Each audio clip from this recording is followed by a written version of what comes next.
Hello and welcome back to the channel, welcome back to the RDA. It's Leeds then taking a 3-0 defeat to Spurs.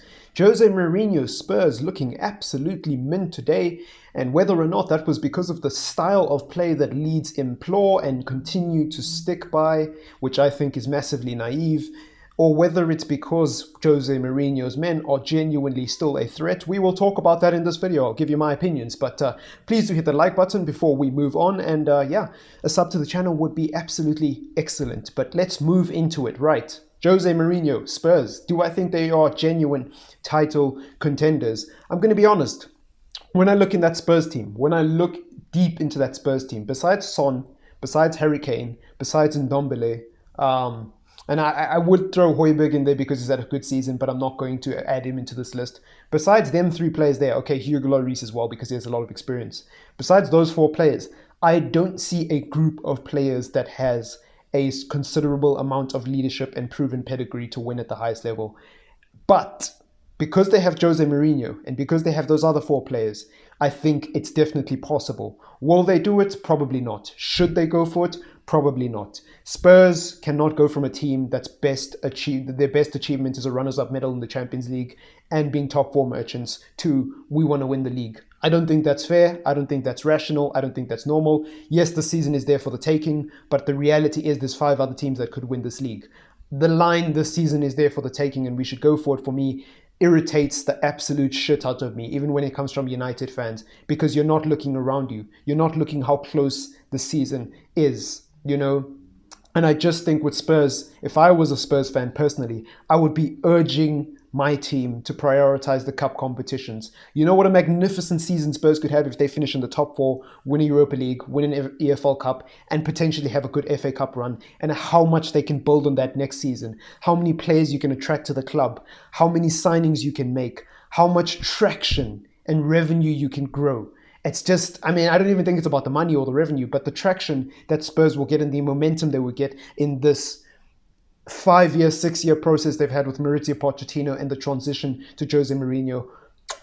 Magnificent. I personally think it would be magnificent. And I think if Jose Mourinho is given time and is backed properly at Spurs, he could win a league title within 3 seasons. But whether or not it's going to happen now and to throw everything into one basket when Liverpool are still a consistent team, when Manchester United are a team that's won more games than anybody in the entire league, when there's teams like Villa who are making it extremely difficult and are extremely petulant for the top teams to play.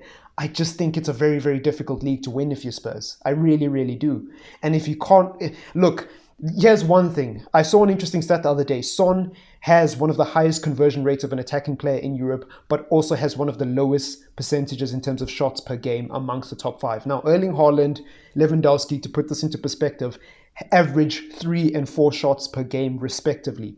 Heung-min Son averages 1.6 shots per game since he started playing with Jose Mourinho this season, but he has almost as high a conversion rate as those two players. I believe it's in the 40s, in the 40% region, something like that. Bruno Fernandes at Manchester United has a 32% conversion rate from shots to goals, you know, and he averages, I think, what was it, like 2 point something shots per game.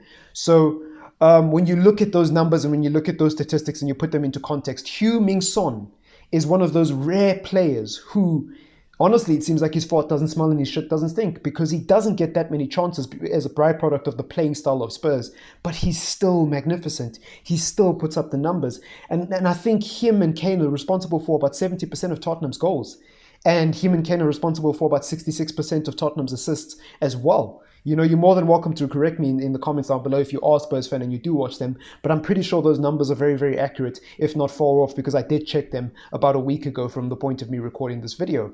So when I look at those numbers, the only way I see Spurs realistically winning a league title is if, number 1, Jose Mourinho stays happy, number 2, Kane and Son stay fit, and number 3, Jose Mourinho finds a way to make a playing style that is conducive to creating more chances for Kane and Son, because effectively, if you change that 1.6 shots per game average to 2.6 shots per game average, Heung-min Son is doubling his output.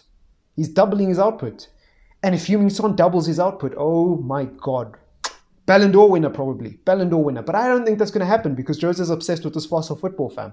So I think what will end up happening is you guys will end up prioritizing a cup competition, which is not a horrific thing. I haven't even gotten onto Leeds, by the way, or how the game played out today. But yeah, I'm going to do that now. The game today, I think, as a one-off result, is magnificent for Spurs on the back of a difficult run of games. I think it's a huge, huge confidence booster. I think Spurs were magnificent today, and I think Leeds, as naive as you expect Leeds to be, they played right into their hands. And can I just get something off my chest? I'm sick and tired of the way Bielsa gets praised for losing games of football. Yes, he beat West Ham 5-0. Yes, he passes in triangles. Yes, they play extremely flamboyant and attacking football. Yes, that might be your taste. Yes, you might believe that's great. But don't go saying things like he's one of the greatest managers of all time or manager of the year because he got promoted. What bollocks is that? Like, are we giving out participation trophies? Are we giving out participation trophies? Seriously. If Bielsa can win a league title with Leeds in the next 5 seasons, I'll shut my gob. I'll shut my gob.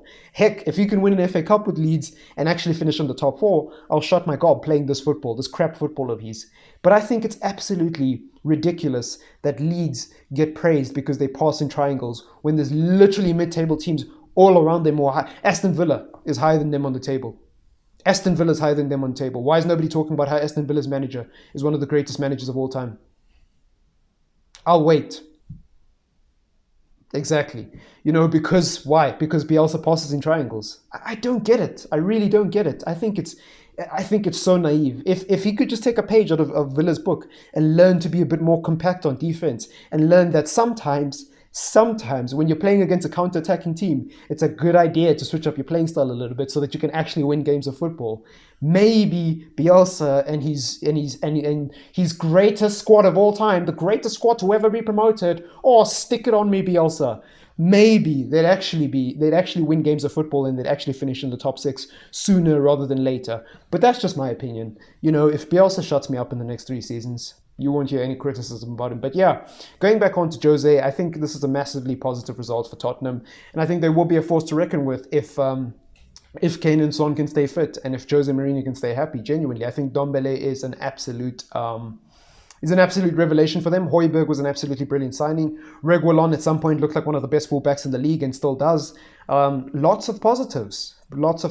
And maybe Gareth Bale can stick to playing golf and he doesn't need to actually help. But anyways, it's been your boy TripleM. Peace out.